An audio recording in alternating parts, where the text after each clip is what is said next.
Imus. Like, yeah. Like Imus has no talent. He's like absolutely one of the worst radio performers I've ever heard.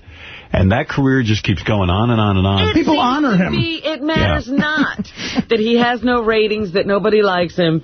He just goes on. I'm listening to that scumbag. I'm listening to that scumbag tape JD gave me. This is Imus the other day ragging on the Jews, because Jews don't have enough problems. But here he is ragging on the Jews. Well, that's a good thing. Listen to this. And by the way, when you listen to it, it's like, how would anyone listen to a show of this guy? It is so intensely boring and all over the place, and he mumbles and doesn't really say what's on his mind. Listen. A great hour coming up. Imagine a great hour. A great hour. Is it the end of your show? That's a lie right there. A great hour coming up. Mr. America became a whole personality after I came to NBC. Oh, Politico. Perked his fucking ass up. Showed up for work every day once they hired me. A great hour coming up. Is he going to play a George Carlin album? Yeah. They're bringing in somebody else. Well, any hour without him, I figure he's signing off. A great hour coming up. The Blind Boys Alabama are going to sing a bunch of tunes for us. There's a good booking. Oh. The Blind Boys Alabama. But listen to this. I mean, they're just an American treasure. That is not an overstatement. I remember when I first had them on a few years ago, how the Jewish management at whoever we worked for, CBS, whoever it was, bitching at me about it. Careful there, Mel. And, well, not Mel. Mel's always didn't care what I did. Mel Gibson. No. Well, no, it's not so where I'm obviously. You had Mel Allen then. But, they were dissing the handicapped African-Americans. Remember that? Who loved the baby Jesus. Yes. Remember that? We had a meeting in my office. I recall. The Blind Boys, no. They were furious. But, of course, I don't care what they say and never have. No. How can you... Thank God. What, Barry? Even if you wear a beanie, how can you not love the Blind Boys? These guys. Well, as I tried to put it in terms that these money-grubbing bastards could understand. I said, and they're always worried about my image and all that sort of thing, And I said, they're handicapped, they're black, and they're blind. How do we lose here? And then a light bulb went off of over their scummy little heads. And plus, they're great. And where is the downside? Well, explain that to me. So the money-grubbing Jews congregated in his office. First of all, he's a liar. There's no management that sits there in a meeting trying to convince Imus not to have on the Blind Boys. It's such a bunch of horse shit. I've been in this business all along. No one's sitting and telling Imus what guests to book. That's a booking that'll never get any controversy. Right. Number two, the beanie-wearing, money-grubbing Jews were all in his office wanting more money. And Imus isn't afraid to go up against the Jews. What a hero. What a great guy. What a brave man going up against the Jew money-grubbers. Biggest fucking money-grubber on the planet is Imus. Selling posters to his audience of him looking sexy in front of a bunch of Venetian blinds. What a fucknut piece of anti-Semitic shit. And by the way, why is he being so nice to the Blind Boys? When he ran through the halls calling black people niggers, why did he say the nigger boys? That motherfucker. They're blind, they're not black. The blind niggers. Why didn't he say that motherfucking racist? What a bunch of shit. Imus piece of shit garbage fuckhead. And not only that, not he funny. He is calling the boys. Yeah, and not only that, not... It used to be the blind men. Not only that, not funny. You know what I mean? Like what's the thought there? Like, I wanted to book the Blind Boys. And meanwhile, you can be sure when the Blind Boys are singing in there, there ain't a person listening. And you can be sure that Imus isn't listening. Yeah. Unbelievable. Imus doesn't care about one of the other guys said the beanie comment, which wasn't even close to being funny. One of the other guys when you turn that show on, sometimes on MSNBC, I watch it like a car wreck. It's like watching people in an old age home. Yeah. They're all like ancient looking. Piece of shit Imus. Well, I just wonder if Imus is sitting at that ranch with the blanket, the Indian blanket behind him. With a papoose for his little one. Yeah, I think, he's wearing that blanket over his lap now, and he's so old. They all look cowboy hat and that weird look. And the headphones, so he doesn't have to remove his hat. It's not to be believed. It's not to be believed, that whole look. They all look like they're inches from a dialysis machine. Like something's keeping them alive. And he's in, total Western gear. Like, after he finishes the show, he's going to rope some cows. Yeah, he's a cowboy. Well, a friend of mine was in Starbucks and saw him early in the morning. I guess he goes in there first thing to get his coffee. Yeah. Said it was absolutely frightening. Like standing behind, they didn't know who it was at first, and, like, there's a big cowboy with the hat and, like with split jeans and cowboy boots, and then, like, this Methuselah-looking face. Yeah. And then said, I think that's Imus. It's either Imus or the naked cowboy. Because now he even, he could rob a bank because he's got that kerchief he wears around his neck. Yeah. So you can't see the wrinkles in his neck. He could pull that up and go rob a bank anytime. Where does he broadcast from? His studio is in Queens, I think. If he's there. Sometimes he's at his ranch. In urbanized Queens. Yeah, because there's a lot of other, like, cowboys out there. A lot of Indians. Comes in, he shoots at the menu for the coffee he wants. He just takes out his six-shooter. Takes out his six-shooter. That's the other thing. He's got, like, his gun license, and he's got his guns and his hat. He became a whole cowboy. It's a whole persona. He's got his boots and his spurs. It's refreshing. Everywhere he goes. It's a throwback to those Hopalong Cassidy days. Hopalong. You just call him Hopalong Cassidy. Yeah. Mommy, is that Hopalong? Who was that old geezer that used to be in the... Gabby Hayes? Gabby Hayes. Gabby Hayes. Oh, you put that in the Imus song. He looks like Gabby Hayes. That's right. Well, one son's named Wyatt, the other one's Gabby Hayes. Gabby Hayes. Yeah, Gabby Hayes was there. Dag nabbit, where are we going to go get over there? I had to name my son after an Indian killer. Keep it in the family. You know, it'd be funny, like, instead of a cowboy, if Imus started dressing as a guy from medieval times, like in full suit of armor. Right, yeah. I'm Ivanhoe. He was one of the Three Musketeers. It's me, Imus. I'm under here underneath my chainmail. Call me D'Artagnan. I know it's hard to hear me, but I'm in my full knight's uniform. Wait a minute, let me lift this flap. Let me lift up the flap so you can hear me a little better. Flaps down at the top. Flaps up, and here I am again. Imus. I'm a cowboy. On a wheelchair I ride. Wanted. How's it go, Fred? Dead or alive. Dead or alive. You got the song. I'm looking for it right now. Go ahead. I'll break into it. And then I got a lot to tell you about. That is a good one. A fake cowboy. Yeah, and I want to hear about Artie's trip to wherever the hell he was. Well, we want to hear how much fun Gayle King is. Yeah, Artie was in town in Los Angeles, and he didn't give me a call. And I called him to ask on it, and he just told me that he was sick all the time that he was there. Sure. Yeah, and a kindly Mexican-American maid at the Four Seasons took good care of him. It's actually very true. Were you sick this weekend? Dude, I'll tell you about it. I'll give you the whole. A maid had to take care of him. Oh, my goodness. I owe this woman my life. I love her to death. Wow. Right. No song, Fred? Okay. Well, where's he going? That's a great song. Oh, he left. No, it's over now. The moment is past. That's very un-Fred-like. He's usually right on top of it. Fred's usually, like, right on the money, but no Imus song. That is a great song, too. I was looking forward to hearing it. Silent Night. On the air. Go ahead. Hey, now. Hey, now. I saw Fred on Regis and Kelly on Friday. Yeah, I'm going to talk about that right now. Really? This is the greatest thing you will ever... How did I miss that? I was watching them. You must have been watching that closely. This is great. I saw a tape of it. So, Regis Phil... Yeah, in fact, there was the Anderson Cooper one. And I guarantee you didn't notice this, Robin, and I'm going to refresh your memory.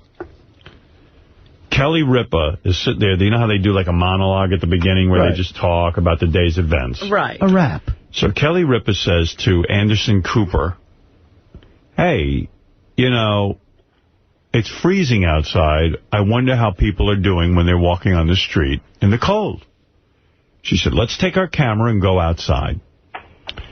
So the camera goes outside, and there's like random people just walking down the street. Who is the first person they get a hold of Fred Norris. What? Oh, my goodness. See, I missed the first part of the show. Well, I don't even... The reason I was saying this, I don't even know if he was bundled up in a ski cap and everything. Yeah, it was very cold. And he is walking down the street, and she goes, how is it outside? Fred does this sort of thing with his face to show cold. Like in a split second, he's so quick. He was funny. Cold in his face. The audience totally cracked up. They didn't know it's Fred. I did a quasi-Harpo, Kramer kind of take. Yeah, a Kramer kind of thing. Then I gave a thumbs up and moved on. Did you yell out the N-word?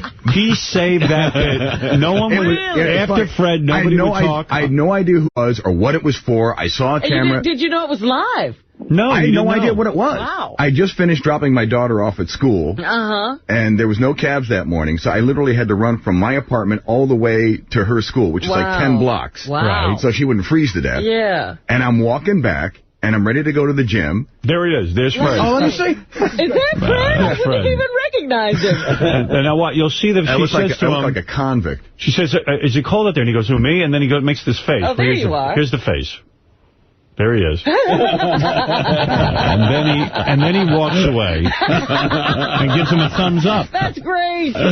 Nobody else would even talk to the camera.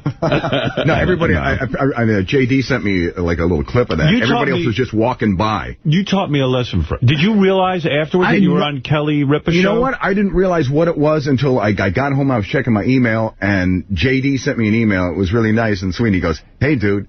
Good shot on Regis and Kelly or whatever." Right. Oh, so that's what that was. Now, you know what? You were savvy knowing that it's probably some show. The story is that it's cold out. I heard a voice saying, no, but you "Sir, is it cold outside?" But there was nothing to identify who it was. You gave me a good lesson there, because it's funny. When I'm walking on the street and someone has a camera, I immediately get pissed off. And I'm my first inclination was to cross the street and say, "Get the fuck away from it." I don't know. I must have been in a That would have been mood. the one thing that could have been funnier. Running away. Had I realized it was Kelly, I would have said something obscene. I know me. I wouldn't have said anything. I would have just kept walking because I'm a dick. But you taught me a lesson. You're like, you know what, man? Go have some fun. Participate. Just roll with it. Yeah, you were good. Yeah, because I walk away, too. You know, half the time there's a camera everywhere in Manhattan. Yeah, because most of the time you don't want to deal with that shit. Yeah. That's right. Let's, Hello? Hi. Oh, hey, good morning, Your Excellency. Oh, thank you. Yes. I have a question. I think I heard before you said that Fred was a newly tattooed Fred. Well, it's funny. I was leaving the station yesterday, leaving the studio after the show, and I really never look at Fred or pay attention to him, really. You try not to. I try not to. And I'm used to that. Oddly enough, Fred was wearing a short-sleeve shirt, and I walk by, and I see dirt on his arm. And I said, Fred, wait a second. I look over, I go, Fred, you got a tattoo. Now, I was the only one to notice besides Ronnie, the limo driver. Everyone else, I didn't know this. So I spotted it with you're 34, so you're not going to notice. I spotted it with my eagle eye, and I got into a conversation with Fred. And what I learned, first of all, it is a very nice tattoo. I actually like it. What, can I see it? Well, you got let me explain it to you first. I will tell you about it. I'll tell you what I learned about Fred, because... Why should you have to go through the conversation I went through? You'll do it for me. It took me a long time to extract this information. I'll share it with you quickly, and then you won't have to have your own conversation with Fred. And it'll save Fred a lot of time, too. So I looked at this, and it's a giant scorpion. The evil scorpion, but feminized with some flowers and things, but not overly feminine. And I said to him... It's not fruity. I said, boy, you know, this. I would go to this tattoo artist, and Fred explained to me he was an Asian.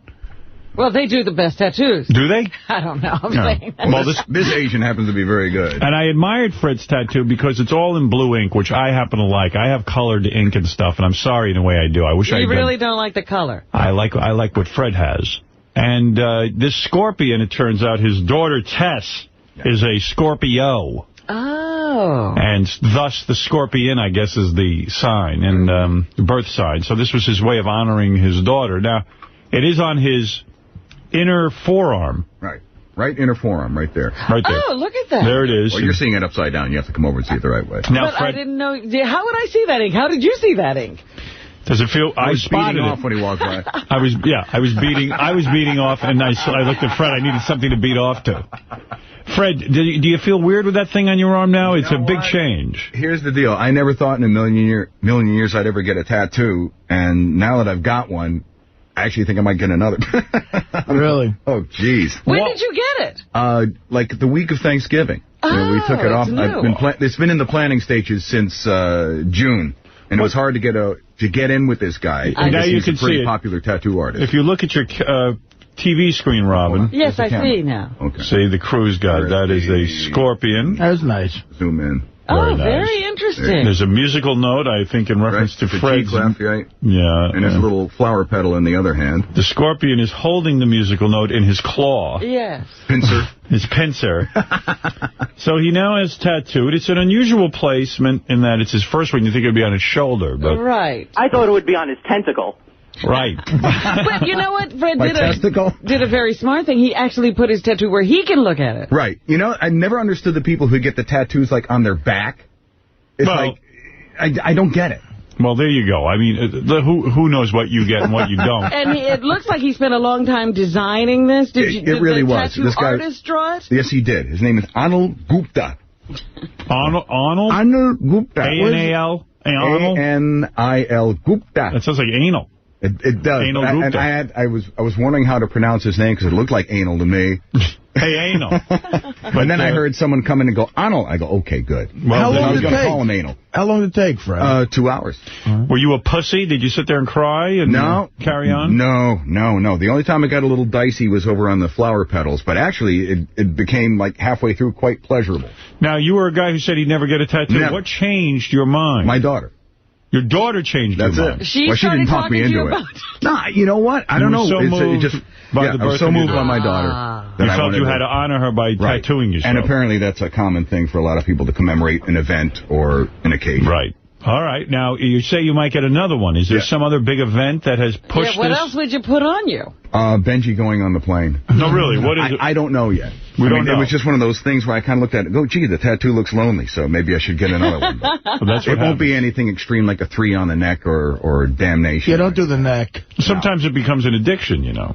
People get into this. Yeah, you said it was pleasurable. Well, halfway through, but then when he got to the pedals, then it became unpleasurable again, so. Did you bleed a lot? No, actually not. Oh, all right. I would have taken you for a bleeder. No. Why don't you tattoo Cookie Puss on your arm? I know you. That might be the next one. That would be the greatest tattoo, a big Cookie Puss. I think if I were 20 years old, I would do that. All right. Well, there you are. There's Fred. A big leap for Fred. Yes. Scorpion. Very scary. Now. And I have to go to an area which is not going to be comfortable. Oh. All right. Now. What area is that? I have to mention that I received a letter from the engineering department. Of this establishment? That's right. And this involves Benjy and Artie. All right. Now, let me just read this to you, and then we'll have reaction from both of these gentlemen. What is that, man? And this is serious, Benjy, so be prepared for an ass reaming when I'm done. I know what it's about. By accident, Benjy spilled coffee on his computer keyboard. Not only did the keyboard have to be replaced, but the coffee seeped to the electronic equipment wiring below the counter. A hole that allows wires from electronic equipment that is housed below the desk is the path the coffee followed. In addition, the collection of miscellaneous items kept on the countertop and floor between Benjy and Artie had to be removed before work could be done. This took roughly 20 minutes.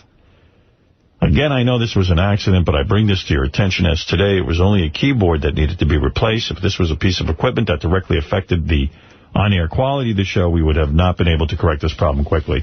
Now, listen, you got a smorgasbord back there that cannot exist. Yeah, I understand you're a quirky guy and all this stuff, but if you're going to sit in this studio, this brand new, beautiful studio that we are so lucky to have, you got to do me a favor, pal. Get yourself a little area, put in a sack all your condiments and things, and keep it out of the studio. And be careful. I understand you want to have a cup of coffee and this kind of thing, but you got so much shit over there that, of course, your arms are going to knock into it. You're a big fat oaf, and you've got to really curtail what it is you do back there. How do you respond? Honestly. Honestly? Yeah. I spilled a cup of coffee. You spilled a cup of coffee over the keyboard. And I take normal care. And in fact, I take extra care. You got too much shit all around you. Listen, it looks like a pigsty around you. You want me to respond or not? Go ahead. You're, in essence, the boss. What you say goes. So if you want me to, whatever you want me to do, I'll do. I talked about this with you a week or two ago. And nothing moved. That's not true, Robin. That's not true. I was back there. Nothing moved. That's just so not true. No, it is true. Benjy moved stuff. I didn't move anything. That's why you saw my Is that what's going on? Yes. No, you got to clean up. No, you got to. You're right. No, this Benjy cleaned up. I was in a laundry room the last time I was back there. Guys, just take 5 minutes after the show and clean everything up. I will do that. Benjy did clean up, and I didn't. And Benjy. Let me see if he has his condiments there, though. It's awkward for I see all kinds of things over there. That is not your stuff, Artie. Where? Look at it. He's got rolls of tape. Why do you have a roll of tape? I don't know. It's not mine. Someone brought it in and put it here. Okay, I'll throw it out. Throw it in the garbage. Someone brought it from engineering and left it there. I don't. Anything you don't recognize, throw out. What else is that? You just threw out George's sauce. Yeah, what is that? Throw that out, too. And you keep going. Wait, see, this is the... Wait, no, wait, keep going. That's the keep tape. throwing shit out. That's Scotch tape. Don't throw Scotch tape. Why are you throwing out Scotch tape? Whose is that? I don't know. You didn't put that there? No. All right, then throw it out. Throw it out. Anything you don't use, throw out. I'm serious. Wait. This is my turn. All right, he's in a shtick coma. Throw that out. No, that's not shtick coma. Throw it out. Throw everything out that you don't use. Why was there a picture there? Oh, look, there's lots of pictures back throw there. out the Heineken. Everything. Dude, easy. What is he doing now? Easy in there, Fred's guitar. Yeah. And I'll take the Heineken. Oh, he watch the guitar. There's more shit. By the way, he still has more shit. This is Artie stuff from, I guess, that they cleared out. We had to clear all this out to make room for George yesterday. This is a box full of Artie's crap. Throw it out. Is that my action figure? Yeah. But, Howard, can I make one other suggestion to Benjy? Yeah. Benjy, I'm being really serious. Very simple. They make these metal coffee cups with a top on them that if you spill them, they don't spill out. It looks a lot like... Yeah, the one like what Fred has. You know what Goofus and Gallant is in Highlights magazine? Goofus is the asshole, and Gallant is the good guy. You see what Fred has? He's Gallant. He's got a special spill-proof coffee mug. That's a great idea, and I'll get one. I mean, and the reason is there's a lot of electronic equipment around here. How did you obtain such a device? There are a lot of places to sell them. You probably get one in Dwayne Reed. You can probably get one at Starbucks. They sell them. They have a nice assortment. Yeah, comes in different colors. Keep throwing stuff out. Why do you have a shofar there? We'll occasionally use it. All right. And what is that? What is that? That thing, that piece of shit you got standing there? What is that? Yeah, what is that? It's a box of pens. All right. See, I have a present for Benjy. What? What is that, Fred? It's another cup. That's another cup. Give it to him, please. There you go. Thank God bless you. That's your Christmas gift from Fred. Thank you. L'chaim. But I got to stand George, up am I right? You need a Benjy. What you saw was my stuff, Robin. You need a clean working environment. George is sitting back there. He thinks this place is a pigsty. But Artie had to change of clothes over there, it looked like. Yeah. Artie's got the garbage like you wouldn't believe. Well, I need like Jackie Gleason, I need 3 different sizes of clothing. Throw it all out. You're not going to use it. Artie reach over and save this picture. Me and the Vegas horse. This is sentimental. Do you understand what I'm saying? You know what? I'm going to explain something to you. And this is probably something George knows as well, because Brad yells at him.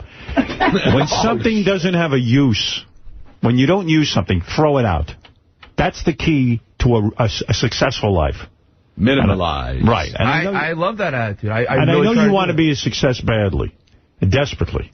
And I am telling you, I'm giving you a key to life right now. I don't often reveal this to you because I don't have private conversation with you. I try to avoid that. I am telling you, out of the bottom of my good heart, in a successful life, you throw out anything you don't use.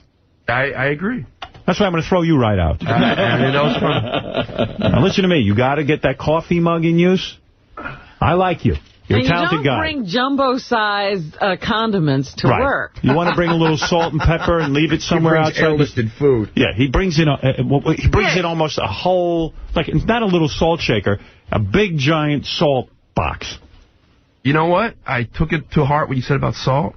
And when my parents said I've cut out salt. You don't need salt. So everything has salt in it anyway. Here, wait. They're coming in to move all your shit out right now. Thank you. Poor Artie. Clean up now. I don't know what the... You can't even move. I can't see over my gut. Good job at trying to clean up his corner there. Your T-shirt. Shit. Thanks. That T-shirt doesn't fit him. It's a double X. That's what I mean. It doesn't fit. What is all this? Yankees? Look at it. You just ripped the whole thing. People send me stuff. It's very nice of them to send me stuff. But I thought you had an assistant who was taking care of that stuff now. Oh, I told that motherfucker. Where is he? He's fired. Where's your assistant? Get him in here. He's supposed to handle that. Clean all this shit up. Look at this. Things of jelly. Yours, Benjy. Beers. I mean... Smuckers. That's the syrup for the pancakes. What is that, George? What is that? What did you have? It's these miniature... that was a gift from Richie for me. He gave me that. What is that? Miniature what? Chocolate Jack Daniels. To whom? To me. Oh, it was in my place. Yeah. Throw it out. Your place, you son of a bitch. Well, if you're going to throw it out, I'll take it. Brad, look at what I brought you. Give it to George. Yeah, it's for Brad. Give it to Artie. The chocolate Jack Daniels, you don't need that. Give it to George. Well, it was given to me this morning by Richie. I don't want to be rude. You're going to eat that? Oh, I see. You know how many calories are in that? You want to suck up Benjy's dick? No, that's the point. All right, listen, everybody's got to keep their areas I got safe. my ESPN Sports Almanac. All right, but you don't need that here. For whenever you want to know, Shaquille O'Neal's free throw percentage. Robin, I am sorry to waste the audience's time. No, that was quite entertaining. All right. It was mostly my fault, the mess back here, but if Benj didn't spill the coffee, we would have been in the clear for a little while. Right.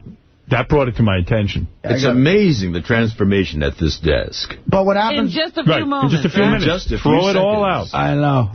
Out and see. I mean, look at me and Benjy. We're not the sharpest tools in the shed. All right, George? I disagree.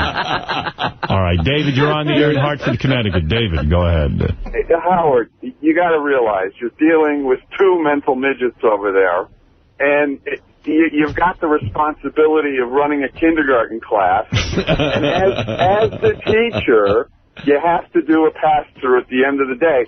And if their crayons and finger paints aren't put away... I got to tell you something. I don't like being the responsible one around here. I'm the wild man of the airwaves. I'm the one who should be out of control. I'm the one who should be on heroin.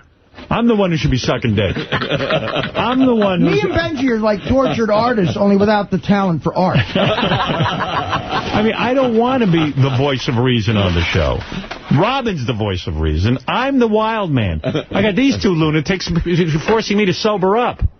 Well, you need to give Robin a ruler and have her do a walk through the studio at the end of each day. That sounds hot. Some hands. Then they'll start acting up on purpose. I have my John Entwistle DVD that John the Stutter gave me. Well, there you go. All right, thank you, David. I have my Rawlings mouse pad.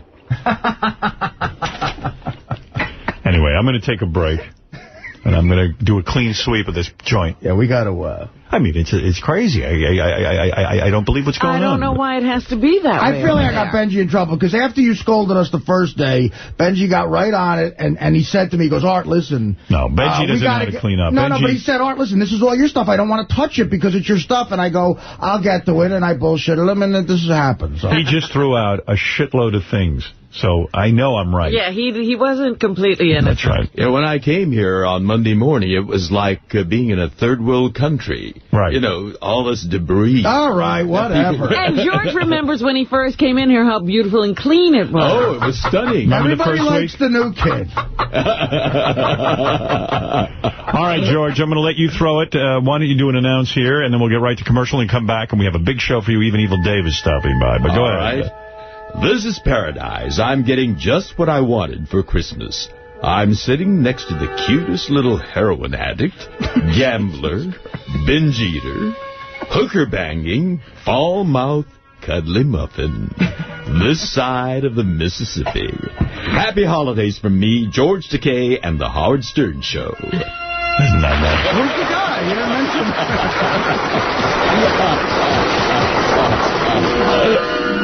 That's what it was.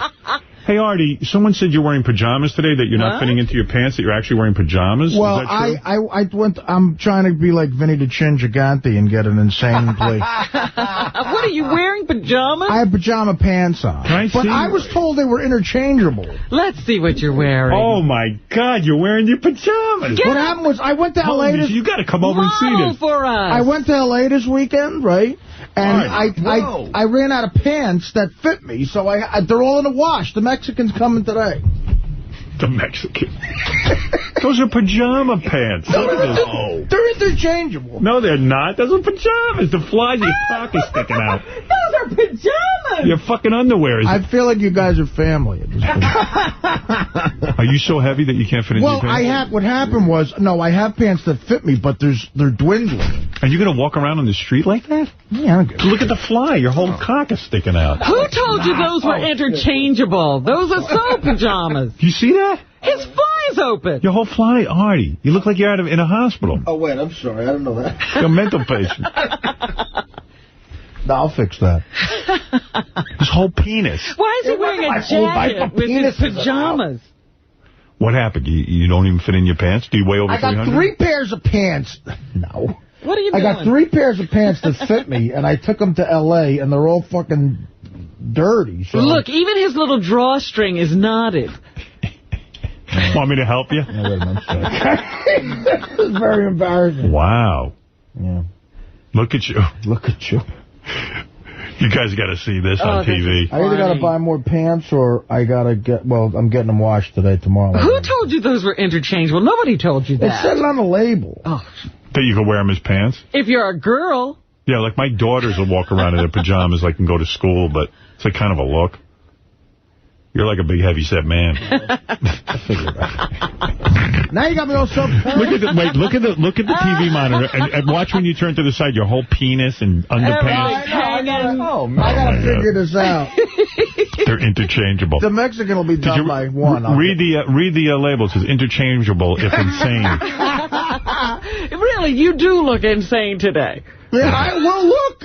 Yeah, Ralph. Oh, my God, quickly. Can you get Who cares? Shut up. So I can figure it out. Hey, Beet, it could be a lot of people there, so a lot of people just saying it, you know. Right. Have you lost some more teeth, Beetlejuice?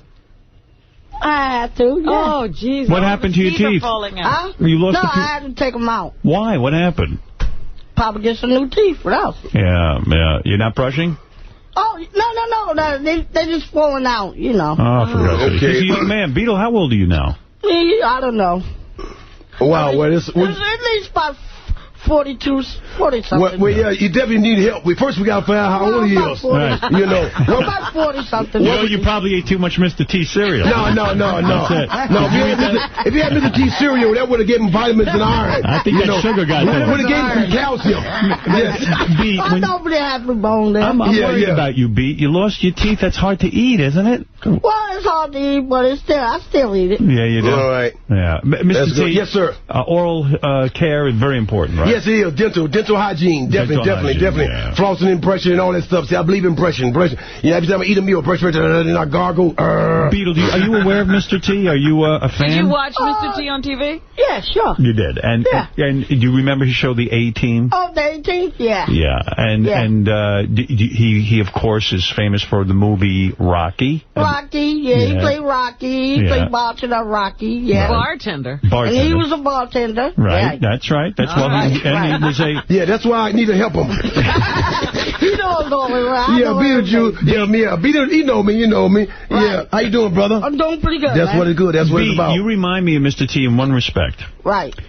You recently have sworn off women, right? The last time you were here, you said you don't want anything to do with sex or women, right? Well, sex is all right, but it doesn't matter. Right. But you had given up women the last time we talked to you. Well, I used to give it up women, but I'm still on it. Oh, you're on it. You're back to it. Back to women. When's the last time you had sex? Not even had sex at least...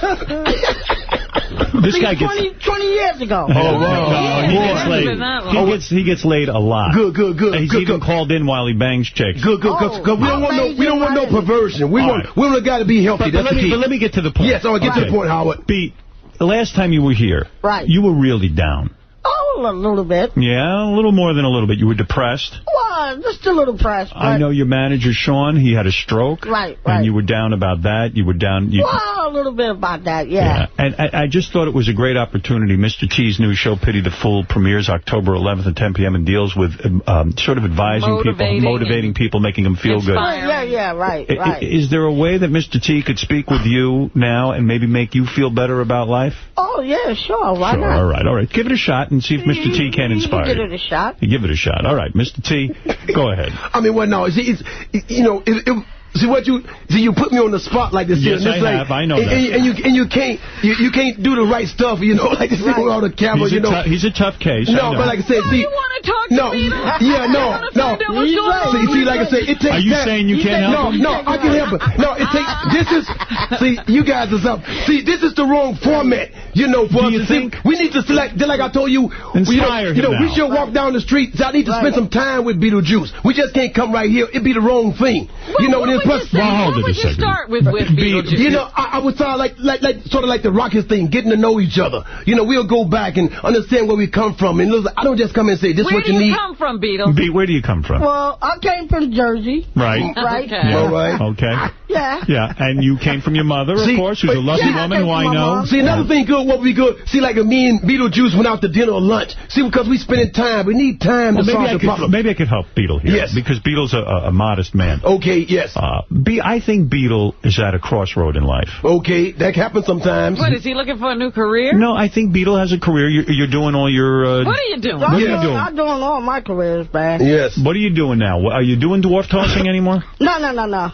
Nah, I'm not doing that. I got two other. So, well, we got two other guys, so, What two other guys? What are they doing? No, I got midgets doing that right now. Are you doing appearances?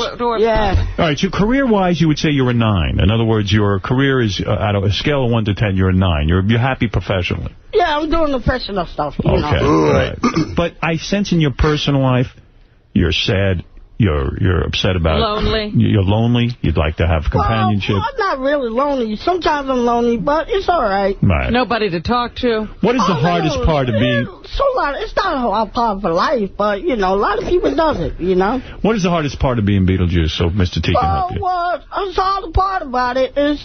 It's all right. Be yourself. Be yourself. All right. Are you happy, Beetlejuice? Oh, I'm definitely happy. See, that's the key right there. All but give a guy's help, he wasn't. Yeah, last week, what? Maybe this week. And see, that's what happens. See, you give people some time. Sometimes they sleep on, they get better. So we got to give them a little time. See, time conquers all. Time is the healer. Well, I'm going to be honest with you, and if Beetle doesn't mind me saying this. Right. Beet gets sad sometimes. I've seen him cry on this show. Remember you cried the last time? You were really upset. That's nothing wrong, Beetlejuice. I want you to know, that's nothing wrong to cry. That's emotional. Yes, I cry. Matter of fact, I cry when I go to the hospital. I cry when I go to the homeless shelter. There's a shelter in Los Angeles, Midnight Mission. When I feed the people, when I go there and I hug them and see their stories, I'm driving home, tears in my eyes, tough Mr. T's crying. And my mother told me, she said, son, you don't want to be around a man that don't cry. I'm not called, I don't cry when I don't want to be around guys like that because I'm seeing somebody hurting. That's why I cry. When I see mothers in the hospital holding their children, I cry with Let's that. Let's take a phone call from Mr. T. Do you think that Beetlejuice should go to a homeless shelter? No, he don't need to go to homeless. He got you guys. Your guys is here. Y'all is his companion. He don't need maybe you will not go to a homeless shelter? Why? Maybe go there to talk to somebody, not to live there, but to talk to somebody. Mr. T wants you to go to a homeless shelter. No, I don't want him to go there. I talk to a lot of people. Yeah, that's what I'm saying. So you talk to the downtrodden, try to lift their spirit. That's what Mr. T is about. Mr. T must be an inspiration to Beetle, just to see a proud black man who has made his way in life, has set a lot of a precedent in the black community. He is the first black man to have his own cereal. It must give you a lot of racial pride. Is that true? It definitely does. Yeah, he's an inspiration, yes. Thank you, Beetlejuice, and I'll do my best, never let you down. Oh, you're definitely right, man. Definitely, brother. That's what it's about, lifting brother's spirit and whatnot, giving them hope. Mr. T bought his mother a mansion. Giving them hope. What do you buy your mother with your... Oh, yeah, definitely. You take care of your mom? Oh, yeah, you do. definitely. All right. Okay, good. Well, I think even, Beetlejuice used to sport some pretty wild hairdos. I think he took that page from Mr. T. Were you inspired by Mr. T? Oh, definitely. Remember you came in here with those wild hairdos? Oh, yeah. Right. Sometimes you walk in naked. You feel good about it, though. Yeah. What are you drinking in that cup? Is that... Oh, it's coffee. Coffee. He loves his coffee. Oh, wait, that's good. Now, Crazy Beetle, Alice wants... Do you do drugs anymore? Me? Nah, I quit that a long time ago. That's good. Because I used to be with Nancy Reagan, just say no. But wait a second, you still smoke weed, right? Oh, I smoke a little bit of weed. All right. I ain't go. That don't make him a bad person. He's not a pervert. I didn't say he was bad. I know. I'm just saying. I'm letting him know. He's not a pervert. He's not trying to pick up little boys and nothing like that. Do you try to pick up little boys? No, I don't pick up girls. All right. I like that. I like that already. That's important. That's like she does. That's right. Like you. Yes. Okay. You like Robin? That's like Robin. You like Robin too? Oh yeah. Would you marry her, make her Mrs. Juice? I don't think so. You won't date her? You're not going to get romantic with me either. Oh, once I get on marry, you'll be hard at all. You'll be traveling, baby. Let's allow Crazy Alice to speak to Mr. T. Go ahead. Hello? Yes. I'm feeling hell around junkies and people shitting and pissing and throwing up on the floor, smoking crack and cigarette in my hallway, and they're coming in my house. Well, you know, Alice lives in a very depressed area. She's in a poor economic area. And you what can Mr. T do for you, Alice? Alice, tell us more. My father, he tried to whoop me with a belt, and I snatched it away from him and punched him in the face. He ran in his bedroom. Mr. T, do you think laughing? Why are you laughing? Because I know you. They ain't no real caller, people. You know, I've been doing Howard almost 10 years. Howard having them plants in there doing that stuff. That's not a real person. That's a real person. It's a real. I mean, she's real and all that, you know. But the stuff is, you know, they make that stuff up. You know what I mean? Beetlejuice. You know, I know Howard. You know, I know what I mean. You feel me? You feel me? Yes, Alice. All right, but I'll finish talking, Alice. Maybe we can help you. Yes? Yes. Come on. You're stifling her by not believing her story. All right, let's say Mr. T believe her. Let's say I want to help you, Alice. What can I come get you at right now? Fuck, I've been through a rough childhood, damn it. That would make me wild. No, where you at right now? Like that. Are you in Harlem? Where are you? Are you in Mississippi? Where are you? Fuck off, you fat. See, you made her upset. No, see, right there we know she's wrong, because I'm not fat. Right there, so we know it's wrong right there. So you ain't seen me, so that's why we know it's a joke, Beetlejuice. But I love Howard. I love coming on the show. She's angry. She hate me. See, y'all, that's why I like coming on Howard's show. He mixed the stuff in. That's Howard controlling the knobs and all that stuff. I'm used to Howard now, you know what I mean? Let's go to another caller. Scott, you're on the air. Yes. Let's go to a real caller. That'll be impossible. That'll be kind of hard. Let's go to Scott, who wants to speak about Mr. T. I love it. Watch this, Beetle. Good morning, Howard, and Artie, I love you. And Mr. T, it's a pleasure to speak with you, sir. Thank you, brother. Watch this. Listen, when I was a little kid, I had all your toys. I ate your cereal. I turned out just fine. I think everything is wonderful. You are my inspiration. Because of you, I stayed off of drugs. I kept a straight and narrow. And I think my life is as wonderful as it is because of you. All right, well, there you go. That's a nice... No. Let me tell you, people out there in Radio Land, TV Land, that's the way Howard worked. He set me up. He got the call. He said, okay, so say something nice about Mr. T now. Now the next caller going to do some cursing and all that stuff. But I love Howard because when I come to your show, Howard, you know, I can get loose at your show. I can get loose at your show, Howard. Mike, go ahead. Mike, you're on the air with Mr. T. And, of course, Beetlejuice is here. And let's say hi. It's an honor to talk to Mr. T. I'm actually calling about Beetle. Yeah. You know, did he tell you the real story why he lost his teeth? Why? I caught him with my wife, so I knocked him out. Oh. He's a chump. If I would have done that, you couldn't do it anything, buddy. Beetle, you're not even strong enough, buddy. You're a 2-foot-tall chump. Yeah, I'm too tall. I weigh 25 pounds. What do you got, pal? I weigh 225. I could have knocked you out right there, boy. Hey, this guy is claiming that you were banging his wife and he came home and knocked your teeth. I knocked his teeth out. Now, that's like what goes up in the chapel. That's unbelievable. Unbelievable. This guy's a cocksman. This guy gets laid like crazy. Right, Beet? Definitely. I go crazy for girls, man. Sir, what happened? If you want to get laid, I get laid with your woman. So you did sleep with his wife? Oh, yeah, that's right. I did. Artie, I know you're lucky that's all you lost was your teeth, buddy. I'm coming after you. I know where you live. Where you going to find me? Where you going to find me at? I don't think so, pal. Now, the first place you'll find me is with your mom. Give me 5 minutes with your wife. I'll bang her, too. Oh. All right, thank you. Oh. All right, enough of that. Yeah, definitely. Mr. T, there's a guy who knows how to handle himself. He doesn't need a bodyguard, does he? Yeah, you know. Artie, you've had a fight with Beetlejuice recently. You know... Are you and Beetle okay now? Well, the problem with Beetlejuice is, to me, he doesn't admit that he's gay. What? Wow, this is going from bad to worse here. Gay, man. This is going from bad to worse. I heard you were gay. Hey, I'm not gay, but I'm not a homo, but I'm not gay, dude. You're a fag. But you fat, but I'm not gay, dude. No, you're a fag. I ain't no all fag. All right. But I'm skinny better than you with your right now. All right, I heard you easy. It's fine right now. Beetlejuice. I'll fight you. Beetlejuice. I'll fucking kick you out. I'll take it outside. I'll fight you. Ladies and gentlemen. Ladies and gentlemen. Kick the fags in. Ladies and gentlemen. Hey, Beetlejuice. Beetlejuice. Beetlejuice. People. This is the Howard Stern show. This is the Howard Stern show. Anything might happen. Anything might happen. Hey, man, some kids is on the show.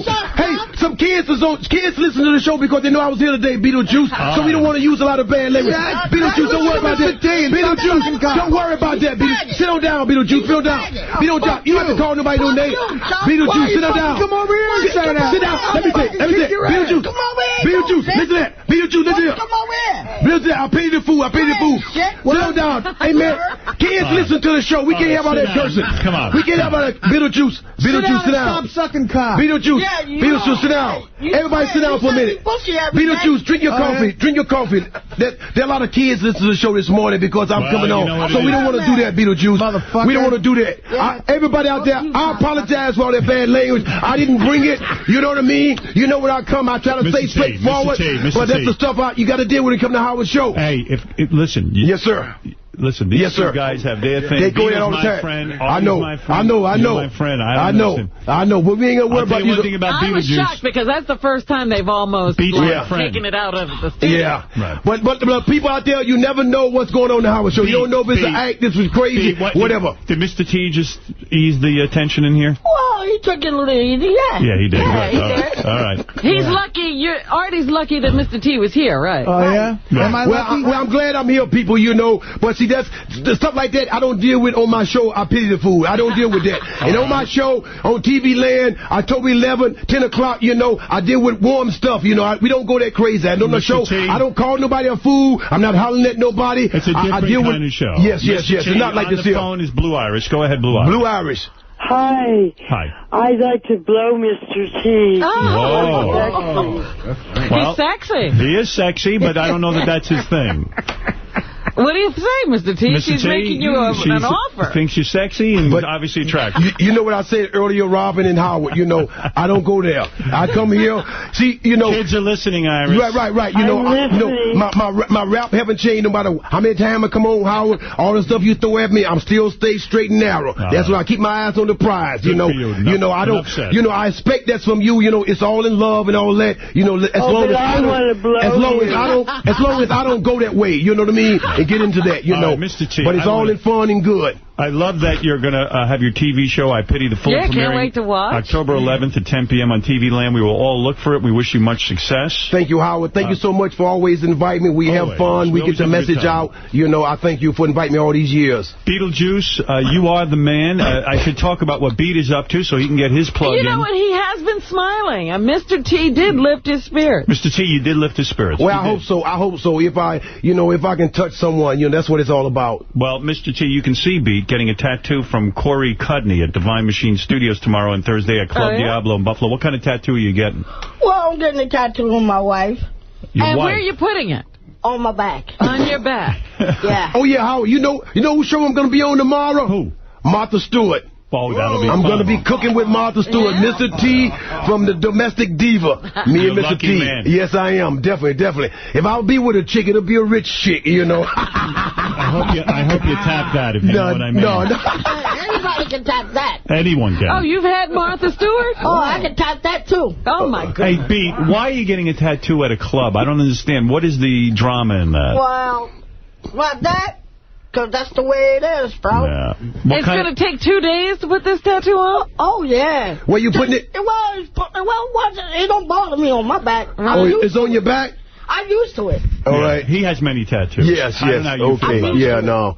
Now, I got a little tattoo on my arm. I got it about 20, 30 years ago. It say TCB, Mr. T. Take care of the business, you know what I mean? Well, okay, so then you're not against that. Yeah, no, I'm not against tattoo. To each his own is their body. Why didn't you get TCB on there, taking care of business?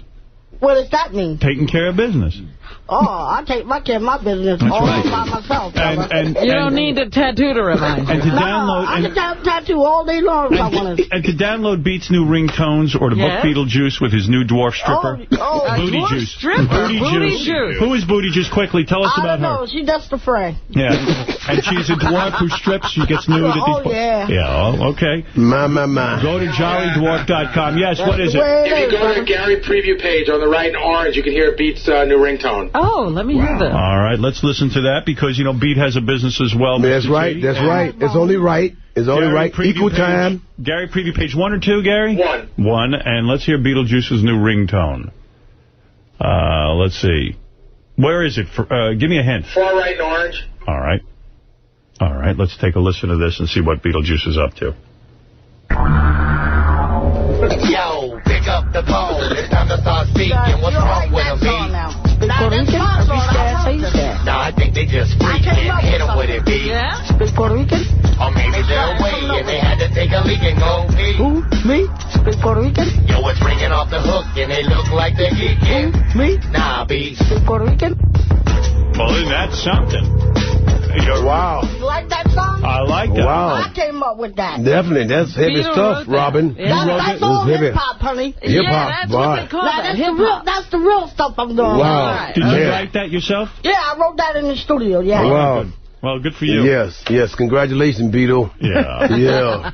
That's great. I tell you. Yeah, it's that's not good. as good as Mr. T in the pocket, but it's pretty good. Well, Mr. T, if he's going to take your Mr. T in the pocket, you should get that put on your phone, don't you think? Yeah, but, you know, I didn't want to put it on, you know, God has been blessing me. I do have some ringtones out there myself, you know, so I didn't want to step on the toes. I took the humility step, you know. Nice. You know, so yeah. Mr. T, I Pity. The full premiere is October 11th at 10 p.m. on TV Land. Beetlejuice, we'll see you at jollydwarf.com. We're going to see you at Club Diablo in Buffalo. Right. And the new ringtones and everything else at jollydwarf.com. You got it. And let me tell you, you guys are both doing very well. Mr. T, I think this show will be a big hit for you. We're going to take a break. We'll be back right after these words. Got it. All right, thanks. Thank you. Thank you. And now, here's Gary Garver with Brittany Murphy. How you doing? Thank you. How are you? Good, how are you? Good, thank you. How has Liza inspired you? She's inspired me in so many different ways, but a few of which very particularly, she's shown how to keep her strength and vulnerability throughout the years. She owns a stage like no one's business and is genuinely kind. The way she captures an audience, she's just as kind at capturing human beings in person, and it doesn't mean because you can own a stage, you can't be an extraordinarily wonderful person. It's frightening to meet one's own idols, and when I met her, I was so more than pleased by the human being that she is. Hey, why do people think you're crazy? I'm sorry? Why do people think you're crazy? I didn't know that people did. Thanks so much. Did you have sex with Howard Stern? Have a wonderful, wonderful night. Thanks. Thank you. You're listening to The Howard Stern Show. Who's Beetle yelling at? Was he yelling at Artie? Him and Mr. T are talking to each other. What? He's really angry at Artie. He is? Yeah, he's telling Artie to step outside if he wants right now. Outside? Well, no, don't go outside. Let's bring him in. Let me just find out what it is here. Beet. Hey, Beet. I just got to hear him. When you egg him on, someone wound him up. He got very confrontational today. Yeah. Hey, Beet, what's going on? I thought everything was all right. Hey, Beet, what's going on? I thought everything's okay. Yo. It doesn't matter how to solve it. The problem, faggot? Hey, you got a problem. Well, what's my problem? You got a problem. You the one got a problem. No, I don't. You got a problem. No, you the one got a problem. Why do you try to solve it? Yeah, because I'm going to solve you. Why do you fucking come over here and solve it, motherfucker? You come over here. Come over there and kick your ass. Wait a second. Should I come over there and kick your fucking... Artie. Come on, bitch. Artie. Come over here, bitch. Beet. You ain't nothing, nigga. Beet. You ain't shit. Beet. You're my friend. And Artie, you're my friend. Yeah. Can't we just forget this? What happened? I don't know, man. He's starting to throw around fucking words. You were on the start of fucking words. What? You heard. You heard what they said. Yeah, look, dude, I'm just saying. Shit, dude. I'm pointing out the fact that you're gay. Motherfucker, yo. You don't know about a fat piece of shit. Don't you want me to come over there and beat? You don't know about a fat piece of shit. You don't know about a piece of fat shit. Come over there and beat the shit out of you. Come over here and don't do piece of shit. What's going to happen when I come over? You ain't going to do shit. And then when I knock you out, what's going to happen? When I knock you out, what's going to happen? Don't call me the N-word. You are the motherfucker. Beet, you know what? Beet. You are a motherfucker. Beet, you called him the N-word. You are a motherfucking N-word, motherfucker. But Beet, you called him the N-word. You ain't shit.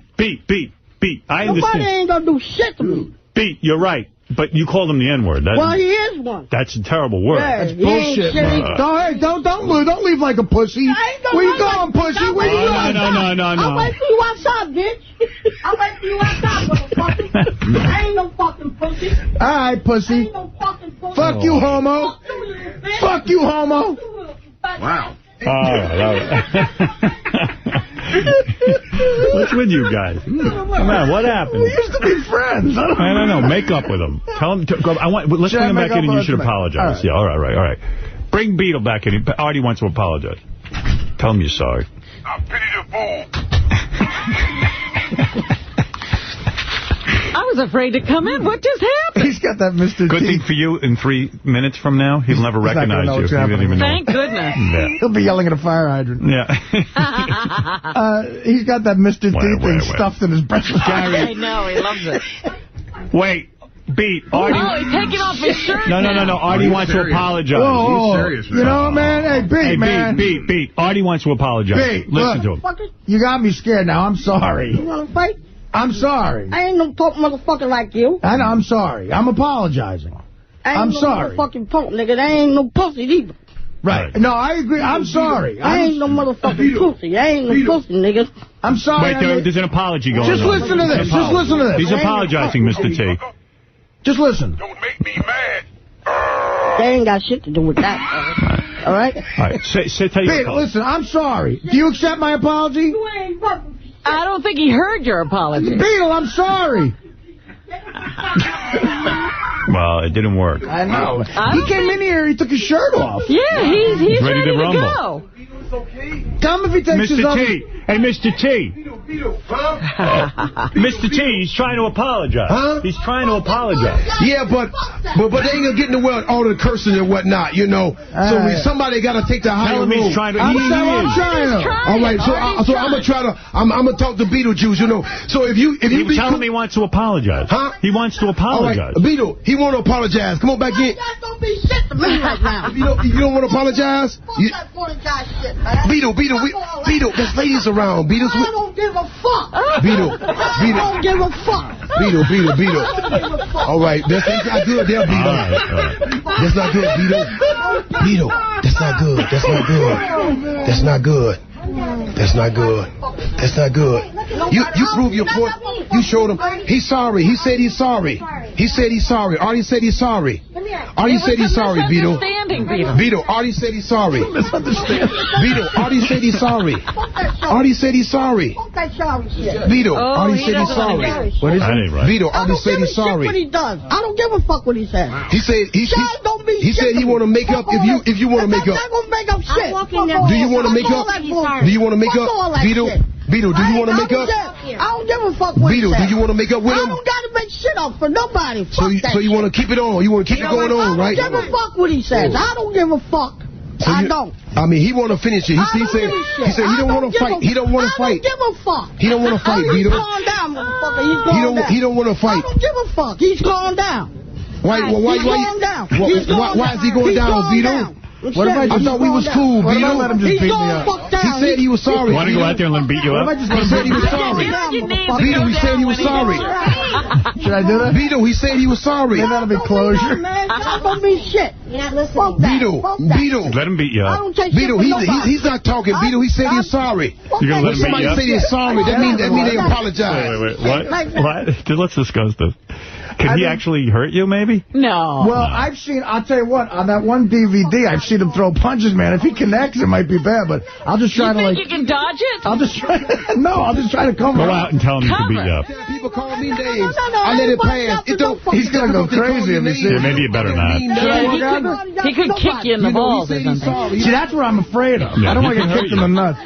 No, Sean don't mean nothing. All right, Beetle, you see, Sean you don't mean know, nothing. see what you're doing now, Sean it's a little don't mean unnecessary, you know, because he quit.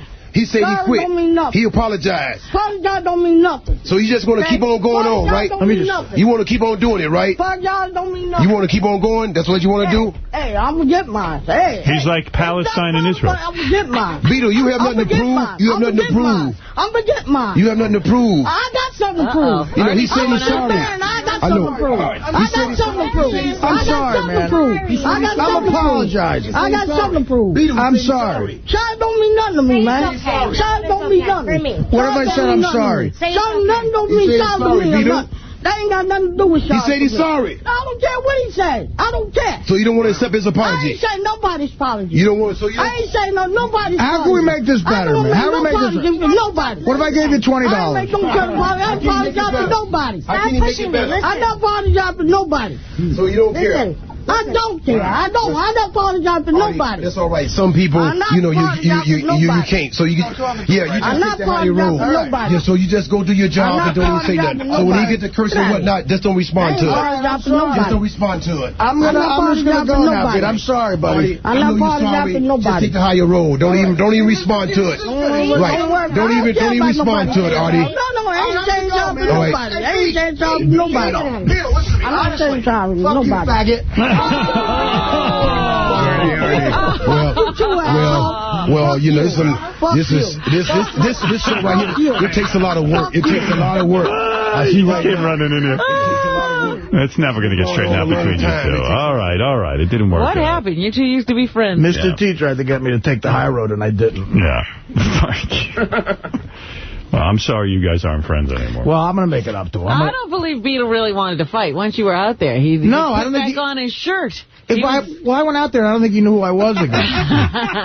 He just knows he's angry. He doesn't know who had. Well, Artie, listen, I hope you work out your differences with Beet. And Beet will be getting a tattoo from Corey Cudney at Divine Machine Studios tomorrow. Go say hi to Beet Thursday at Club Diablo in Buffalo.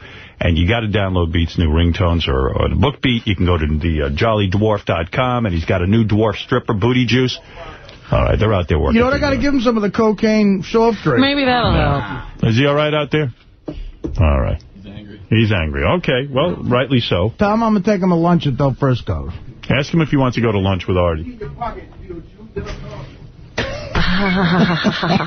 He's still angry. Oh, boy. I think he could kick your ass. I bet he could. He does get angry. He does.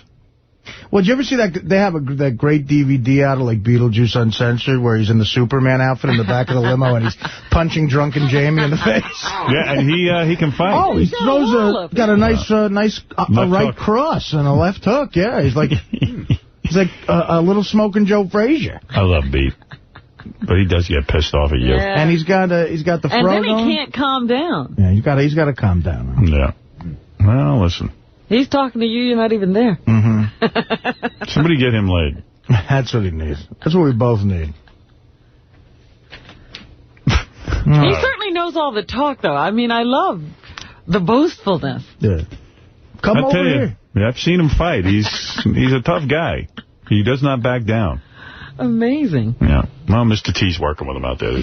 Actually, Mr. T's doing a lot of good right now. Yeah. He's out there really doing his thing. You know, I can see why his show's going to be successful. But I'm worried Beetle's lost like half his teeth. There's no teeth left in Beetle's head. Yeah.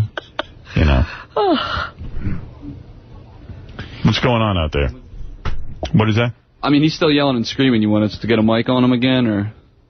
What is he screaming about now? Tell him Artie wants to take him to lunch. Yeah, tell him. All right, hold on. You can tell him. Tell him if he thinks he can chew on a steak at this point, I'd love to buy him one. Ask Beet if he remembers who we should line up a bunch of people and ask if he can find which one he's mad at. Angry with. Say Artie wants to take him to lunch. Fuck yeah. He's on the Somebody's phone. on the phone? Probably Sean. Sean calms him down. Yeah. Wait. Something's going on out there. Listen over here. I don't give a fuck about Listen to Howard. Hey, Beet. Artie wants to take you to lunch. Yeah, fuck Artie. Fuck him, too. All right. Hey, Beet, I love you. I love you, man. I'll buy you whatever food you're able to chew on. Fuck out of my face, man. How about some applesauce? No lunch? All right, leave Beet alone. He's really. Let him calm down. Give him a chance to breathe there. Artie, Get out of his face. Well, this got worse than it's ever been. Yeah, I bet you better not go out there now, Artie. I know. I'm sorry you guys haven't worked things out. Me too, because it started out as a playful little thing, and then, you know, now we're really enemies, unfortunately. I wonder if you sent Jason out there as Artie, if he would think it was Artie. Let's see. Get Jason out there. Leave Beet alone. It'd be funny to watch Beetle beat up Jason. Ow, that hurt. Hey, there's other news. All right, leave Beet alone. Robin's all over your Gayle King story. Yeah, she likes that. Oh, I can't wait to Because hear Robin wants to be friends with Gayle King. Hell no, I don't want to be friends with Gayle King. Actually, we all do. No, not you me. Realize, I do not want to be in that stream. Didn't you always think Gayle King lived, like, right next to Oprah, like in Chicago or something? No. Gayle King lives here. In New York. I didn't know she lived in New York. I knew she lived in Philly for a while. I know that they have never lived together. They're on the phone all the time. And Gayle King, I didn't know this either, was in television for a really long time as like a newscaster. Right, in Philly. See, I didn't know that. Yeah, she was in Baltimore when she first met Oprah. How can you avoid this if you watch Oprah? She was in Baltimore I don't with really Oprah, watch it. and that's how they met. And they used to have these, like, pajama parties and stay up talking all night. And after Oprah went to Chicago, the friendship continued. Gayle went to Philly, Oprah went to Chicago, and it continued, this phone conversation. In fact, Gayle King's husband said he had to go because Oprah was calling at 2 o'clock in the could see why, though. I mean, she is kind of really interesting. Like, I don't know, I found myself caught up in a whole big conversation with her, and I go, wow, maybe Oprah's gone to something here with Gayle King. But I walk in, and who do I see right away? Gayle King talking to someone. Yes. So I went, oh, shit. I'm probably not welcome here. I should probably turn around and get the hell out, you know, because I don't know what I say about Gayle King or Oprah, but I don't, you know. Well, you had just recently been screaming, why is she in your life? No, I was upset that Gayle King at the Ed Bradley funeral just walked in and walked right up to the front with 3 in her entourage, and she walked right in, and I was sitting in the back. But that's not all you said. You called her something. A cunt. I think that was it. I didn't. Yes. Oh, yeah, you did. Get the thing. No, I didn't. You're wrong. I would never do that. And you were screaming it.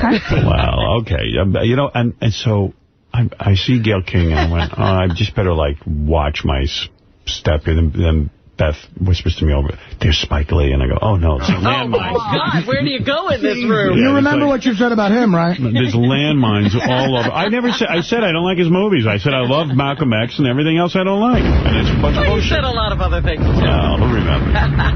Anyway. I don't see why a guy would take... I do. I don't. A guy wouldn't take that personal, the fact that you've liked one of his 40 moves. Well, hey, you know, what am I supposed to do? I don't lie. I liked Malcolm X. It's more about his politics. You've really taken him to task. And I'm not even sure what his politics are. It depends on what film it is. You've always talked about the white people going to see Do the Right Thing and then him screaming about the white people. Yeah, if he ran, he'd be on the douchebag ticket. Things that go on at a funeral. This wasn't even a funeral. It was a party. It was a party. Funeral. I thought this was felt like a funeral. It sounds like a funeral. Sounds like Howard's funeral. Well, it was weird. So I go to Bryant Gumbel's house. I've met him and his wife a lot of times around town. And they were nice enough to invite us. And, you know, right away I'm like, oh, shit, I'm Howard Stern. People have weird reactions to me, you know what I mean? It's like... It sounds like Brian was the whitest guy there, too. No, it was really nice, actually. It was nice to be invited somewhere and feel like you're part of a showbiz community, you know, because I never feel like I'm connected to any of that, you know, because nobody invites me, and if they do, it's a disaster. So I was really quite, you know, taken with the fact that I'd be invited to a nice Christmas party at someone's home. Like, they would actually give me their address and let you come in. And let me come in. And I'm well-behaved and a lot of fun at parties. Are you? I mean, no. But I'm well-behaved. You're Robin, you would know. I was saying he's like saying he's fun. But you know me. I know how to behave. He always behaves. Yeah, I'm not a total asshole. So I walk in and, like, right away, I mean, the first person I see through the door is Gayle King. And I went, oh, shit, she probably hates my guts. Wants to fucking kill me. What does she look like? I wouldn't even know what the hell she attractive woman, black woman. She's, I'd say, you know, late 30s, early 40s. Would you say hot? Oh, listen to you being generous, late 30s. Oh, is she? What? I don't know. I mean, she's I don't even know. How old do you say she is? She's as old as Oprah. She's in her 50s. No. Yes. No way. Yes. Yeah? Yeah. All right. Okay, I didn't know that. So So she looks. She must be good looking then. She's an attractive woman. Right. She's not like she's not like Pam Anderson. But she's like attractive, right? Wouldn't you say, Robin? Yeah, she's a cute girl. I saw an old episode of Soul Train. Lola Falana, there was a hot broad. That was a broad. Ooh, she hot. She was on Soul Train? I jerked off the Soul Train. I don't remember Lola being on Soul Train. She was a guest. I see. So I walk in and see her, and I'm just like, I'll just keep walking and shit, and walk through. And you try that? Yes, I walk. Try to be inconspicuous? Yeah. And what was really kind of nice... That'll work. It was kind of nice. I'm in the room, and all of a sudden I hear, Howard Stern. And I turn around, it's Gayle King. She came over to me. She goes, I have to come up to you and say hi. And we had this really, nice conversation for about 5 minutes, to get to know one another. And I was asking her how she liked radio, and she loves TV. She liked to be back on TV. She was giving me the whole thing. And then all of a sudden, she says, the shit you put out, and that's shit, I don't know if she said shit, but the stuff you put out there, about Oprah, what? I said, what did I say about Oprah? I said, look, I don't know what I'm talking about here. And she goes, you said, Oprah and I heard that you said that Oprah should eat a ham sandwich and choke on it and die. What? When did you say that? I probably don't even remember did. that. Probably around the time Mama Cass died, which is 100 years ago. Stop it. She couldn't be back there. Yeah, so I said, look, I probably said it. I'm not going to tell you I didn't, because I don't know. I don't remember. Well, I know you jumped all over Oprah for the Hermes thing. Right. I don't remember exactly how you... I said, look, Gayle, I said, I do radio. I do 5.5 hours a day, and I say whatever comes into my mind. And, there are victims. People get blown up in the... I don't recall you wanting Oprah to die. No, I don't know. You know what I mean? You're trying to be funny on here, and you're trying to do, your thing. But, I say whatever's on my mind. This is, again, sounding like somebody who... said something to someone. Yeah, they interpreted you for them. Yeah, maybe you're right. I wish you had been there, because I would have said... I never said that. That's what I should have said. But right. No, I just figured... I don't recall... We love Oprah. What are you talking about? We speak her name. Yeah, we speak your name. I think your best defense in a situation like this is to tell somebody... Imagine having an honest 5-hour conversation every day for the last 20 years about your life. Sometimes people get caught in the run, and sometimes they're your friends, even, Yeah, so we were really chatting. I would backpedal. I don't know. That's what he's trying to do here. You know what? I do 5 hours. Yeah, I didn't really backpedal. I just didn't have a defense. I go, look, I say what I say. I've got an audience that's loyal to me, and I do my thing, and that's it. I say lots of shit. I don't know. And but it wasn't like an argument or anything. She was just saying, I said... And she doesn't even care what you said about her as Oprah. No. She said to me, and by the way, at the funeral, I walked in, and I just walked right to the front. She goes, but the guy didn't block her. No. And she said, I didn't have any plan, or wherever I would have sat. She goes, I just kept moving forward, and I sat down. I said, yeah, well, all right. I said, whatever. It wasn't her fault that the guy let her go. Yeah. And then you still resented it. But it was nice, and then I got to walk around Bryant's. And I walked around Bryant's apartment. Uh-huh. It was very crowded with a lot of people. He had a big turnout, not like Lisa G. He's got a real... Yeah, I don't know what happened to Lisa G's party Saturday Were there cookies at Bryant's thing? Nice food, people walking around with trays and stuff. He must have a big spread then, huh? Big spread. He had a real nice spread. And now he's got a private screening room. And he gave me a tour. You're talking huge. In the Manhattan. I mean, it was very, very nice. And he goes, this is where he made a lot of money on the Today Show. He did. This is where he watches his football games. He's really into sports. Well, that's how he started. That real sports thing, Because someone walked in and said, Brian, is this where you watch, your games? And he goes, yeah, and he was real kind of proud of the place and showing it off. And he was the host of the NFL Today when I was a teenager. He was a sportscaster when he started out. And he's got a great lifestyle. As soon as it gets cold, boom, him and his wife right down to Florida. They got a place. He gave up working, which is a smart thing. Yeah, but you got to have money to do that. But he did. He was making, he was Katie Couric before Katie Couric. Wow. So he was making $7-8 million a year. He saved it, too, because he's living a nice life, and his wife's nice, and then I'm sitting there, and who walked in the screening room? Another guy who's got a problem. This is the greatest. Yeah, I'm like, everywhere you go, you got to watch yourself. Al Roker comes in. And it's dark in the screening room because we're watching Austin Powers, And I go, this is a good party. I don't have to be with anyone. I can sit and watch a movie. Yeah, I'll just watch Brian scream. And Beth go, well, maybe we should walk around. I go, what for? We got TV, a big screen? It's safe in here. This is life coming full circle, because you've done all you've done in life, and once again, you're amongst a lot of black people who are hostile towards you. Right. Well, what don't you like about Al Roker? Where do I start? No, I don't have a problem with Al Roker. Sometimes I goof on him because he's so goofy and milquetoast and like, he's charming. Well, whatever. But I You call it charm. Howard calls it milquetoast. I call it like, you know what? Who wants a career like that? But meanwhile, so I go over. I wasn't going to be a pussy about it. I just said, hey, Al, how you doing? He goes, oh, hello. And he like shook my hand and then left the room immediately. Really? Yeah, it wasn't that comfortable. Al's not being big about this. Well, hey, whatever. He was like, at least you're straightforward about goofing. Now, Letterman used to goof on him right to his face. Yeah, what'd I do? No, I'm saying when the stuff you say about him is sort of out there and honest, and Letterman would just put him in bits that clearly were making fun of him. And I bet he'd be nice to Letterman. Well, what have you said about Al Roker? You know what? I'm going to be honest with you, George. I have no idea what I've said about Al Roker. All right, you want me to remind you? I don't know. Mostly it's the fat thing. Because I know, by the way, before you say this, I know that he's angry with me because he has, like, in interviews said that I'm a horrible person. And I don't remember. Yeah, he turned on us. He used to be friendly to the show. Did he? He used to do our show. He was actually still friendly, I think, up until that stomach thing. Right. That's exactly what I was going to say. Yeah. The fucker's hungry is his problem. Because he used to come on the show all the time. You commented on his stomach. Yeah. I don't know. He wasn't revealing how he was losing weight or something for a while. And you were like, again, with the come clean thing. And then you said, I don't think that's really losing weight. Don't give yourself a lot of credit. And be fat again in no time. You're getting fat again. And he's hosting a show on the Food Network. That was the main thing you were goofing on. Like, hey, surrounded by food, he's going to be fat again. He can't stay away from food. I'll tell you the truth. That doesn't sound so bad to me. It probably hurt Al. Al was hurt by it. I thought when I blamed 9/11 on him, he was pissed. Well, that too. In the realm of our world, it's not so bad. But to a lot of people, that could sound, mean. Al's never been attacked by anyone. So any attack probably. He's Mr. Nice. It's true. Is devastating. What kind of asshole would attack Al Roker?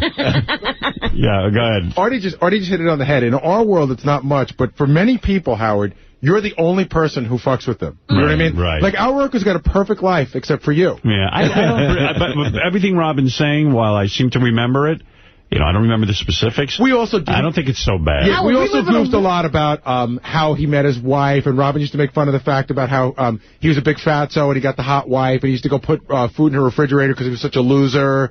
You called him the loser. I just told you the story. I think Robin is the one who should be mad. No, but everybody... He doesn't talk to me anymore either. Right. We live in a world where we call our colleagues and friends monkeys, and we make fun of people being fat and sick. And that's true. Anybody in public life has to have... We don't make fun of the sick, do we? Oh, yes, we do. By the way. We're horrible. Yeah.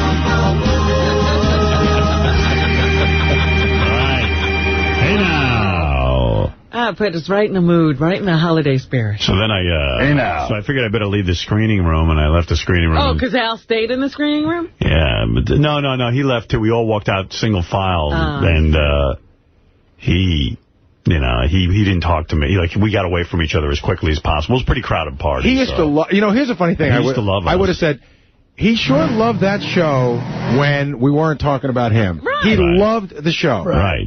I was talking about him, and he didn't love it anymore. Was his wife there? Did you get to meet the wife? I did not. Believe me, he was not socialized. He was like, I put my hand out and shook his hand, but it was very, very minimal contact. I saw her on... It was awkward. You've got to have a thick skin to be in public life. Think of all the abuse that all of us here take. Well, in this room, everyone else knowing nothing doesn't happen. But we sort of steeled ourselves by being, we beat up each other and then we go out and beat up the rest. I'm a scumbag. Let's face it, George. But they were like half of the show. They know, that this is part of what it is. But George, you have a great sense of humor. And look how long it waited. Well, you gotta have. You really do. Look at how long it took George to actually feel comfortable about coming. Well, we were after you for how many years? Yes, you have. So don't say it's so easy. When George came out of the closet, it liberated him. It really did. I think he spent a lot of years trying to avoid being gay in the public. And I think it actually liberated you in ways that you never even would imagine. It really has. You're totally free. Oh, it's got to be amazing to get that off your back. Oh, I mean, people know me for who I really am, and they know Brad. And, Brad, in fact, you've made Brad a celebrity now. People go up to him, and, because they see him with me, and they say, are you Brad? And then the whole crowd gravitates toward him, and they're talking to him, and here I am, left out in the cold. Right, Brad is more interesting out of the two of you. I wonder, George, did you ever have to deal with stuff when you would, go for porn or something, where people just had no clue that you were gay, and would ask you to do, weird shit, make out with chicks, or, That's not weird. I've been doing that all the time. Gary has weird questions. I know. Gary is the weird one. Yeah, you're weird. He's an actor. I'm an actor. Just see those chompers moving like a fat cow chewing on grass. He's Howard Stern, producer, that big fat loser jackass. He's got a big fat belly and breath that's smelly and funky. Frank cold like a freaking dummy. He's a horse-toothed funny monkey. Did you ever make fun of gay people to seem straight? Like some gay guys do. Oh, no, I've never done that. No. But did you have to endure that kind of humor from some people? Yeah, because, when you have to... Like us? And that's what gave me a thick skin. He wouldn't come around us. Because I've had to, kind of bear with it. Yeah. And now, Artie's my cuddly muffin. Gary just left all upset, I could tell. Because we goofed on his question. But I was... Yeah, you left upset. The problem is I didn't even get my question out correctly, but that's fine. What was your question? Go ahead. Did he have to do weird stuff? It's so not worth going down that road again. I was sort of... Don't worry.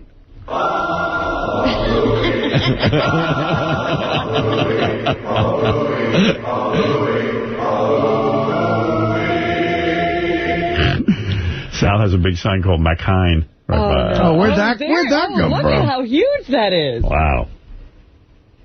Oh, my gosh, look at that. Wow. That's great. I can watch them in the hall all day. All right, turn that up. McHine. But what I was going to say is if you had seen Deborah, his wife, she's more lovely than ever. I saw her on, Good Morning America. Well, whatever. So that was, uncomfortable, but it gives you... And then I have to whisper to Beth, I go, I didn't introduce you to Al Roker because he ran away. He didn't like me. And she goes, what a wonderful thing. And then Beth goes, well, why is that? And I go, I don't know. I must have just goofed on him or something. And he can't handle it. So where do you go now in this party? I don't know. I think the rooms were getting smaller and smaller. So I started walking, and then I see Gayle King again, except she's in deep conversation with Spike Lee. Uh-oh. He stole her away. He's probably saying, why are you talking to that man? Let me tell you about him. So Beth goes, why don't you go up to Spike Lee, shake his hand, and say hi? I said, I ain't doing that. Let him do it. Yeah. I mean, why do you have to do it? Yeah, why do I always have to be the gentleman? The peacemaker. Then we were walking out, I zeroed in, Beth goes, there's Kelly Ripa. I go, where? I got to go talk to her. And a friendly face. Yeah, I went over, and her husband, Mark Consuelos. I know he likes you. Is his name Mark Consuelos? Yes. Yeah, Mark Consuelos. Yeah, I know he likes you. Yeah, he told me that before I met him. Yeah, and Beth and I tower over both of them. They're like doll people to you. You too. Yeah, but I started screaming again about how Clay Aiken was wrong to put his hand over her mouth, and it wasn't homophobic for her to say something. No man should enter a woman's space, and blah, blah, blah, blah, blah. And I'm screaming and yelling. And then I could see she even got bored. And I said, yeah, she's over it already. Yeah, and I said, I'm going on Letterman next week, and I'm going to talk about it. She goes, no. Just, shut up. Please don't bring it up anymore. Yeah, it's enough. But they're putting all the, not so out people with Kelly lately. Yeah. I saw her with, co-hosting with Clay Aiken, and then that Anderson Cooper was co-hosting with her. I saw that, too. I was like, what are they doing? He's not so out. What's his deal? He hasn't said anything about his sexuality. It's just been screamed all over the place that he's gay. Oh, really? What do you know about that, George? Well, I guess as a journalist, he has to maintain that neutral position. No, he doesn't. What difference does it make who he sleeps with, whether or how he reports things? We know some journalists aren't gay, for sure. I mean, what's the big deal? Well, that's true. Isn't it silly that Clay Aiken doesn't come out of the closet? Oh, yeah, I think so. I mean, he's screaming to be out of the closet. He's so, neon flashing. If he's not gay, he should be. You know what, George? But you know what? He claims the record company is afraid that all these middle-aged housewives who buy his music will rebel. And well, to be honest, it's Perez Hilton who claims. Yeah, but that makes sense to me. I think we ought to let everyone know that there's something gay, but particularly in this crowd here, because, a female thing is gossiping, and a male thing is the strong, silent type. Right, I read that article. That's what we do here. We gossip. Right, so you're saying everybody in this room is gay. There's an element. There's an element of that. I'm gay. They're very masculine gay people. Right. Like in Brokeback Mountain, all they said was, "Goddamn." Goddamn. That was about it, the strong silent type. And then they took it right in the ass, those guys. That's all they say in Brokeback Mountain? I don't want it. Okay, so... Yeah, so then as soon as I spoke to Kelly Ripa, even Beth said time to go. We were tired and we just left. But it was a really, really nice party, actually. I mean, to be invited anywhere when you're May is very nice. Oh, you get invited places. Don't act like No, I really don't, though. You do, I don't even, no one even invited me anywhere New Year's Eve. Really? Yeah, I don't get invited to a lot you did great at New Year's Eve. Yeah, I'm a barrel of laughs. First of all, I can't even make it to 10 o'clock on New Year's Eve. I don't even want to go anywhere. Right, you're never up at midnight. Yeah, I know, these hours. Right. So, it's just, I know 3,000 people would love to see you New Year's Eve, my audience in Philly. So Artie's invited. Is that where you're going to be? I'm doing a gig New Year's Eve, yeah. Every once in a while you do gigs if you're a comedian. Here's a Clay Aiken song. I'd lie on a couch and George Jones would sit on my nasty cock. Jesus, well, that's coming out. Nasty, long, narrow cock. I am a homo boy, and snatch doesn't interest me much. I love big, nasty, long, narrow cock. Nice. That's coming out for George Jones, too. Snatch doesn't interest me much. Right. Now, George, do you know anything about this David Guest who was married to Liza Minnelli? Yeah, what do you hear at the meetings? Snatch doesn't interest me much. Have you seen him at the meetings? Yes. Oh, we don't know. He's a member. We don't know. Yes. We don't know that. We don't know. Well, let me tell you something. He's on that I'm a Celebrity, Get Me Out of Here in London. Yes. And I tell you, one of the things that most struck me about him being out there in the bush sitting around with the guys is he's a real guy's guy. That's right. Oh, really? Yeah. I think you got that wrong, George. I would say he's a regular guy. Man's man type. I'm telling you, I was like, I don't... So there you are. Vietnam vet. Coming off him that would say gay. I recall riding the bus and always sitting in the seat right behind the bus driver. Now, because he cocked and hoped that the kids behind me wouldn't tease me. Oh. Wow. He could be a very masculine gay, but at least he's very masculine. I came inside George Jones. Poor George Jones. I know George Jones is being maligned here. Creator Lorne Michaels walked up and introduced himself. I started trembling. I wondered if he could smell the cum on my breath. Oh. My mind was racing. Cock is difficult to resist. Cock is difficult to resist. We heard that. Say that twice. Thank you. Well, speaking of that, Artie